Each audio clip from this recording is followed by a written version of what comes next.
I'm Robert Williams from MetalRules.com, and joining me tonight in Austin, Texas is Gary Holt of the legendary Bay Area thrashers EXODUS. How you doing today, Gary? Good, how are you? Great, thanks. So your latest album, Exhibit B, The Human Condition, came out this past May through Nuclear Blast Records. How's the reception been so far for the new material after you played some high-profile tours like the recent Rust in Peace 20th anniversary tour with Megadeth and Testament? And the reception's been amazing. You know, it's just been one of the most well-received albums we've ever done. You know, it's like, you know, I couldn't be happier with that. You know, and we're just trying to stay busy right now. You know, playing the songs live. You know, a few of them, which they're a lot of fun to play live, which is always important. And you know, people respond quite well to them, so we're enjoying it. Was there a lot of camaraderie between the three bands on that Rust in Peace tour? Oh hell yeah, especially us at Testament, because we're both Bay Area boys, and we had a good time. It was a lot of fun, a lot of drinking, so a lot of Jägermeister consumed on that one. How did the two albums tie together? You have Exhibit A, Exhibit B. Will there be a C or? No, this is the final exhibit. They're tied together more musically and just how the idea came about, because when we did Exhibit A, we had too many songs to even physically fit on one disc, and they were all just really killer stuff, and so we toyed around with the idea of releasing the album as like a 2-disc release. And and we were gonna call Disc 1 Exhibit A and Disc 2 Exhibit B, and then it's a little cost prohibitive, your manufacturing costs go up quite a bit if every album's a double release basically, and so we decided, well, we'll still release it as a 2-part release, Exhibit A and Exhibit B, but musically, they bookend each other, because the intro to Exhibit A is the outro to Exhibit B, but a different version, and the outro to Exhibit A is the intro to Exhibit B, so if you listen to them back to back, and that's a lot of metal, because they're not short albums, you'd hear how they musically segue from one into the other. A lot of metal. It clocks in at an hour and 14 minutes. Were you guys going for more of an epic feel this time around? Was it a conscious decision, or just turn out that way? Nothing's conscious. We're going to write the songs we want to write, and they're done when they tell us they're done, like we never sit and go, well, looking at a stopwatch, I didn't know how long anything was till we recorded them, you can see it right there on the monitor, when the song had played through. We're like, Andy would go, do you have any idea how long that song is? Like, not at all, tell me. Sun Is My Destroyer was like 9 minutes something. I was like, wow. So Andy Sneap produced the new album, yet Peter Tagtrin of Abyss Studios and Hypocrisy fame made a guest appearance on The Sun Is My Destroyer. How did that collaboration with Peter come about? Well, Peter's been like one of our closest friends for quite some time now, and I did a solo for Scrutinize on the album Virus, and so I just called in my favor, It's like, all right, I gave you a solo, just go shout in the mic for a few times, and I just sent him an MP3 of the track, and he sent it back to me like the next day, and it was perfect, And also another guest appearance, Brendan Small, creator of Metalocalypse, does a guest guitar solo, and you guys also worked with John Schnepp, also of Metalocalypse fame, on your latest video, Downfall. How did the working with the Metalocalypse guys come up, and do you think you'll be on a future episode, or? Yeah, if we get time. I mean, we're just really, really good friends with all those guys, and we just kind of met and hung out, and Brendan and everybody are big fans of the band, and we worship the show, and we just met and hung out, and he's like, why don't you come down and do some voices, and like, so we did that, and that was the most fun I'd had in years. That was awesome.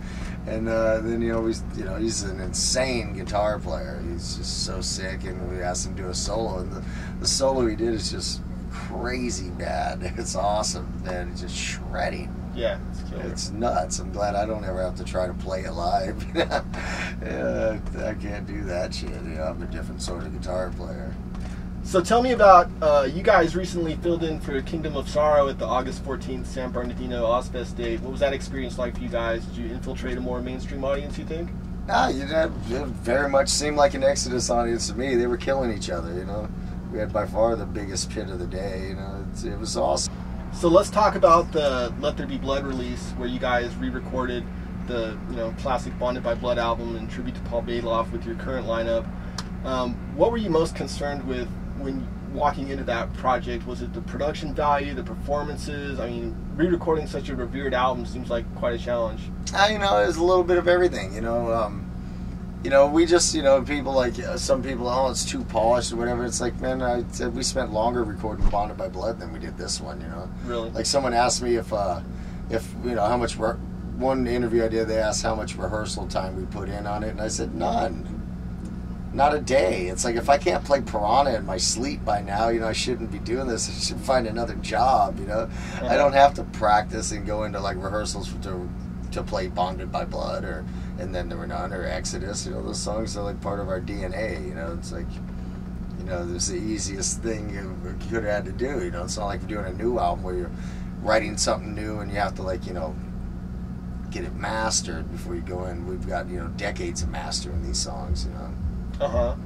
So, Limit on the Horizon, you got some dates coming up in Germany, the Thrash Fest dates with Creator. I wanted to ask you where you all left off last tour, the final night of the Creator Exodus tour. You guys got up on stage dressed as cheerleaders, jumped on stage in drag when Creator is playing Flag of Hate. Do you think Milla and Company is going to get you back on the Thrash Fest dates? I don't know. He had every opportunity to do it when we went to South America, and he never did. So, so whose idea was that? It's mine. They always did. They did the spelling out hate, for Flag of Hate, and we'd always listen to him do it, and we'd always give me an H, give me an A, and Epicurean's merch girl Hannah, she dressed like that daily. All that shit was hers. The tutus and stuff. I got like 5 tutus, in various colors, and stuff, and so yeah, we made him break character big time. So he's had a chance to get you back already in South America, you said, right? Oh yeah. Millie's not the big. I mean, he's one of my best friends, but he's not the biggest prankster. I guess leave that up to us. So tell me about, speaking of South America, when you were playing in Maracay, Venezuela, and the fans broke through a barricade over there. Were you able to continue that night? We only played, I think, 6 songs. Are they always that rowdy and crazy for you guys over there? In South America? That was our first time in Venezuela, but that was awesome, and I was real disappointed that the barricade was so shoddy because everything else involved with that show was top-notch, like the hotel, the equipment, everything was just perfect, but they had a barricade basically made out of scaffolding material, and it was a huge show, several thousand people, and it just collapsed under the weight, and we had to stop because people were going to get hurt,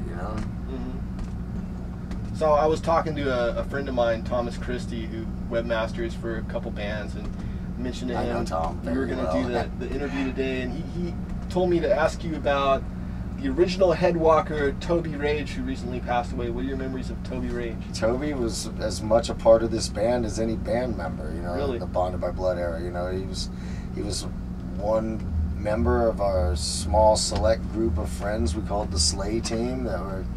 Their sole job was to accompany us to our shows and wreak havoc, And Toby was the GOAT, the greatest of all time. There's never been anybody anywhere who could stage dive like this guy. Not even close. I've got pictures of that dude 20 feet above the crowd, coming off the top of the PA, and he always looking at the camera. And that's what makes his picture so great. He's always looking straight at the camera, giving the full face shot and the full expression, and he's like a million miles in the air. And he used to he'd run off the front of the stage stepping on people's heads, and I've seen him make it, 20 feet out there, just walking on people's skulls, the whole crowd just, everybody comes out of there like 2 inches shorter, because he was like about 6'4", scrawny guy, but, still plenty of weight to compress a vertebrae or two. So after this current tour with Malevolent Creation and Holy Grail wraps up, what's the immediate plans for the future? Well, we leave 2 days later for Japan, Australia, New Zealand, and the whole trek across Asia. So not much rest for the wicked. Thrash domination. Yeah, it's gonna be awesome. Very cool. Well, hey, thanks so much for taking the time to talk metal, problem. Gary. Any Thank last you. words for your fans watching at home? Ones watching at home, if you're actually at home, I'll be there in a few days, and everybody else, thanks.